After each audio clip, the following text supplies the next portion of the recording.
വീട്ടിൽ നിന്നുള്ള വിവരങ്ങളുമായി മുഹമ്മദ് ഷംസീർ ചേരുന്നുണ്ട്. ഷംസീർ, വലിയ പ്രതീക്ഷയിൽ ഇപ്പോഴും കുടുംബം ഇരിക്കുന്നു. പൂർണ്ണ പിന്തുണ സംസ്ഥാന സർക്കാർ നൽകുന്നു എന്നുള്ളതാണ്. അവരുടെ ആവശ്യങ്ങൾ കൂടിയൊക്കെ പരിഗണിച്ചുള്ള രക്ഷാപ്രവർത്തനത്തിലേക്ക് കാര്യങ്ങൾ കടക്കുന്നുണ്ടെന്നാണ് കർണാടകയിൽ നിന്ന് നമ്മൾ അറിയുന്നതും. എന്താണ് കുടുംബം ഇപ്പോൾ പറയുന്നത്? അവർക്ക് പ്രത്യേകമായിട്ട് എന്തെങ്കിലും വിവരങ്ങൾ ലഭ്യമാവുന്നുണ്ടോ?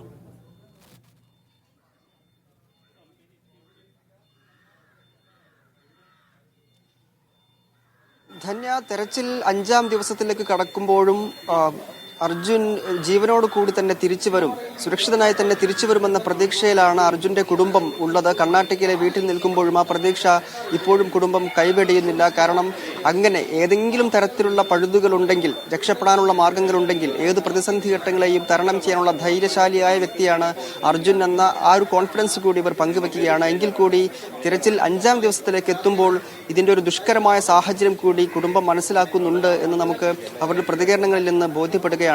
ഏതായാലും അർജുൻ സുരക്ഷിതനായി തിരിച്ചു വരും എന്ന് ഉറച്ചു വിശ്വസിക്കുക തന്നെയാണ് കുടുംബം ഇപ്പോഴും.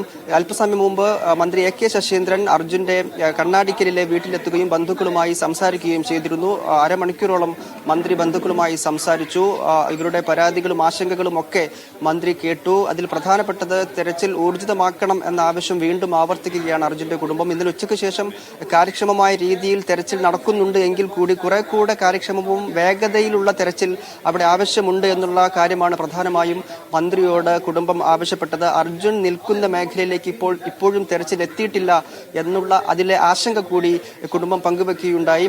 ഏതായാലും ഇക്കാര്യങ്ങളെല്ലാം മന്ത്രി ചീഫ് സെക്രട്ടറിയെ വിളിച്ച് അറിയിച്ചിട്ടുണ്ട് എന്ന് കൂടി പറയുകയുണ്ടായി. മാത്രമല്ല ഈ അവിടുത്തെ തെരച്ചിലിന്റെ പുരോഗതി ഓരോ മണിക്കൂറിലും കേരളത്തെ അറിയിക്കാൻ വേണ്ടി, മുഖ്യമന്ത്രിയുടെ ഓഫീസിനെ അറിയിക്കാൻ വേണ്ടി ഒരു DYSPയും 2 പോലീസുകാരും ശിരൂരിൽ എത്തിയിട്ടുണ്ട് എന്നുള്ള വിവരം കൂടി നമുക്ക് ലഭിക്കുന്നുണ്ട്. അവിടെ നടക്കുന്ന തെരച്ചിലിന്റെ അപ്ഡേറ്റ്സ് ഓരോ മണിക്കൂറിലും കേരളത്തെ അറിയിക്കും. അതിലെന്തെങ്കിലും പോരായ്മകൾ ഉണ്ടെങ്കിൽ, കൂടുതൽ കാര്യങ്ങൾ ആഡ് ചെയ്യേണ്ടതുണ്ടെങ്കിൽ അത് തിരിച്ചങ്ങോട്ട് അറിയിക്കാൻ വേണ്ടി കൂടിയാണ് ഈ സംവിധാനം ഒരുക്കിയിട്ടുള്ളത്. മാത്രമല്ല കാര്യക്ഷമമായ രീതിയിൽ തെരച്ചിൽ നടക്കുന്നു എന്നുള്ളൊരു വിലയിരുത്തലാണ് ഇപ്പോൾ ചീഫ് സെക്രട്ടറിയിൽ നിന്നും DGPയിൽ നിന്നും ഒക്കെ ലഭിക്കുന്നത് എന്നുകൂടി AK ശശീന്ദ്രൻ പറയുകയുണ്ടായി. ഏതായാലും കുടുംബത്തിന്റെ ഇപ്പോഴത്തെ വികാരം അത് കുറെ കൂടെ കാര്യക്ഷമമായ രീതിയിൽ തെരച്ചിൽ മുന്നോട്ട് കൊണ്ടുപോകണമെന്ന് തന്നെയാണ്. കാരണം 16-ാം തീയതി രാവിലെയാണ് ഈ മണ്ണിടിച്ചിലിൽപ്പെട്ട് അർജുൻ മണ്ണിനടിയിൽ പെട്ടുപോകുന്നത്, ലോറിക്കുള്ളിൽ പെട്ടുപോകുന്നത്.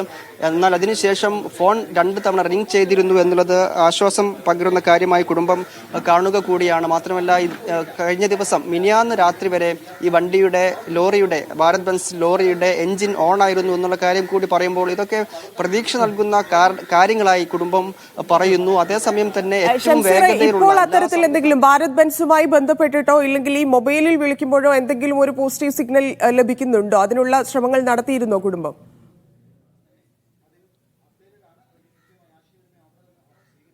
ധന്യ, ഭാരത് ബെൻസിന്റെ ലോറി മിനിയാന്ന് രാത്രി വരെയാണ് ഓൺ ആയിരുന്നു എന്നുള്ളത് അറിയുന്നത്. അതിനുശേഷം ആ വണ്ടി ഓൺ ആയതായുള്ള വിവരങ്ങളൊന്നും തന്നെ നമുക്ക് ലഭിക്കുന്നില്ല. മാത്രമല്ല മിനിയാന്ന് രാവിലെ 8 മണിക്കും 11 മണിക്കും ഇന്നലെ രാവിലെയും അർജുനെ വിളിച്ചപ്പോൾ ഫോൺ റിംഗ് ചെയ്തിരുന്നുവെന്നാണ് കുടുംബം പറയുന്നത്. അർജുന്റെ ഭാര്യ വിളിച്ചപ്പോഴാണ് ഫോൺ റിംഗ് ചെയ്തത്. അതിനുശേഷം വിളിച്ചപ്പോൾ പക്ഷേ ഫോണിൽ കിട്ടുന്നില്ല എന്നുള്ള കാര്യം കൂടി പറയുന്നുണ്ട്. ഫോൺ സ്വിച്ച്ഡ് ഓഫ് ആണ് എന്നാണ് പറയുന്നത്. ആ തരത്തിലുള്ള ഏതെങ്കിലും തരത്തിലുള്ള ഒരു പോസിറ്റീവായ കാര്യം ഇതിനുശേഷം നമുക്ക് ലഭിക്കുന്നില്ല. എന്നാൽ ഇന്നലെ രാവിലെ വരെ ഫോൺ റിംഗ് ചെയ്തു എന്നുള്ളതും അതിനുശേഷം ഉച്ചയ്ക്ക് തെരച്ചിൽ ഊർജിതമായി തുടങ്ങിയതും കുടുംബത്തിന് വലിയ പ്രതീക്ഷ നൽകിയിരുന്നു.